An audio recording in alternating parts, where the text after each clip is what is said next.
In a small, isolated village, the peaceful lives of its inhabitants were suddenly interrupted by a horde of monstrous creatures. A young boy with no name, our protagonist, lived in this humble settlement. Though young, he bore the maturity of a seasoned warrior, honed by the circumstances of his life. When the elders gave the order for him to lead the village's children to safety, he did not hesitate.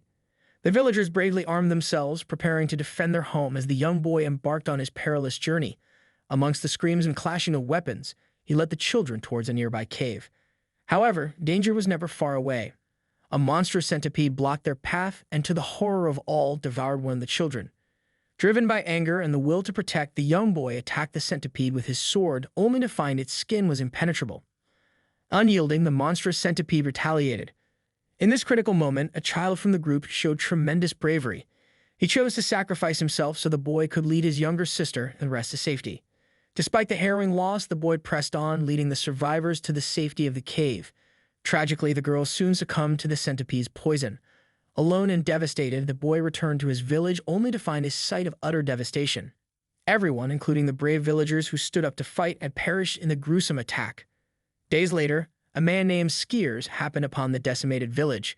Intrigued by the lone survivor, Skiers engaged the boy in conversation, inquiring about any surviving villages nearby. The boy relayed the tragic tale of his village's downfall. When asked what he was doing, the boy replied he was digging graves for the fallen villagers. Despite his exhaustion, the boy was determined to give his people a proper burial, ultimately collapsing from his strenuous efforts.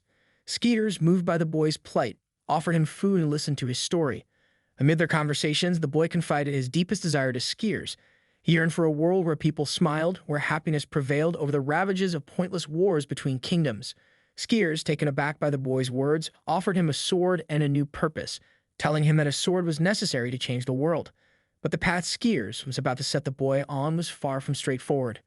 The village lay in ruins, the smell of charred homes and the remains of the villagers a poignant testament to the terror that had descended. The nameless boy, having witnessed this horror and tasked with the safety of the village children, was now the lone survivor.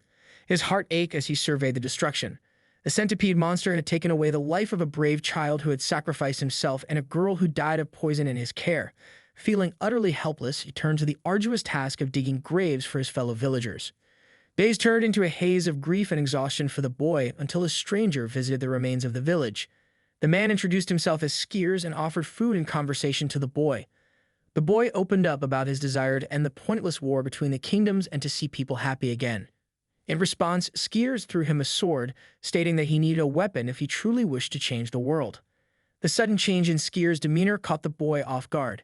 Skiers attacked him, forcing him to defend himself with the sword he had given him.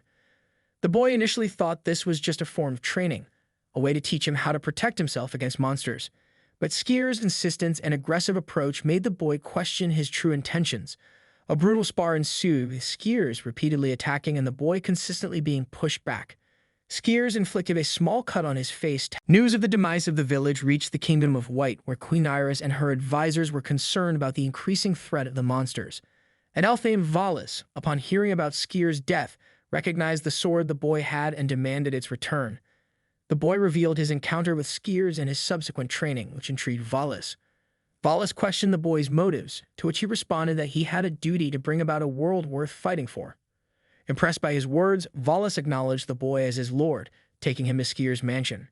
However, back in the Kingdom of White, Queen Iris was gearing up for battle, anticipating a fight with a monster named Val that was wreaking havoc in her capital.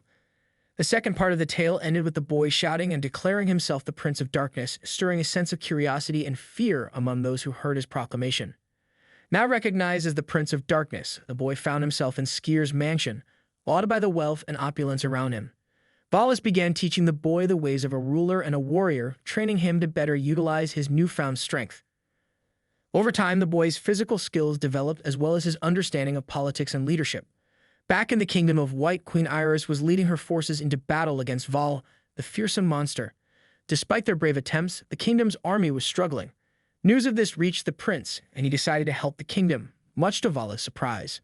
The prince wanted to prove that he could protect people and change the world, not just rule over it.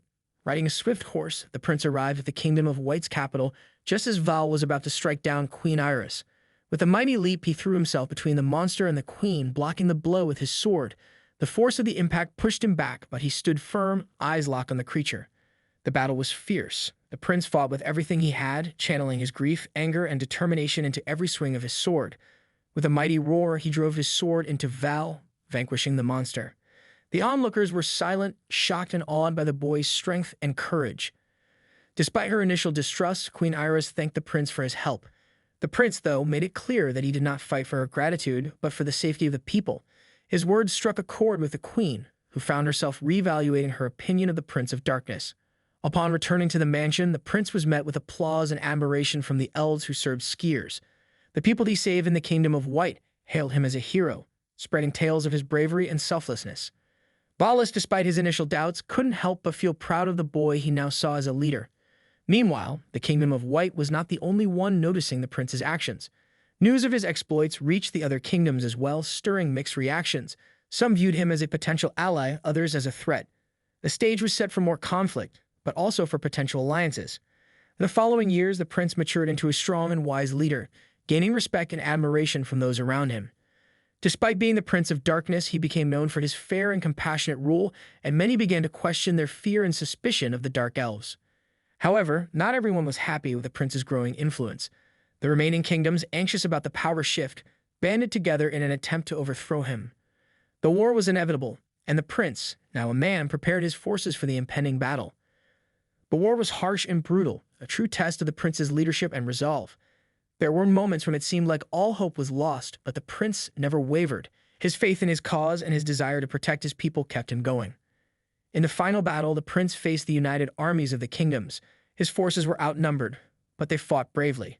It was during this battle that the prince displayed his true power, leading his army to victory against the odds.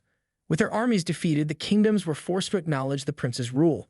There were some who still harbored resentment, but the majority saw the wisdom in his leadership. The prince, in turn, offered them peace, willing to let go of past grievances for the sake of a harmonious future. The story ends with the prince, now a king, standing on the terrace of his palace looking over a united realm.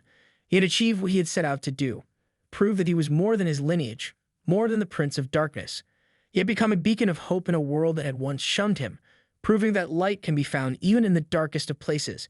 His final thoughts were of his mother, and he found himself hoping that she would be proud of the man he had become. He knew there would be more challenges in the future, but he was ready to face them. After all, he was no longer just a boy. He was a king, a leader, and a symbol of change. And with the love and support of his people, he knew he could face anything.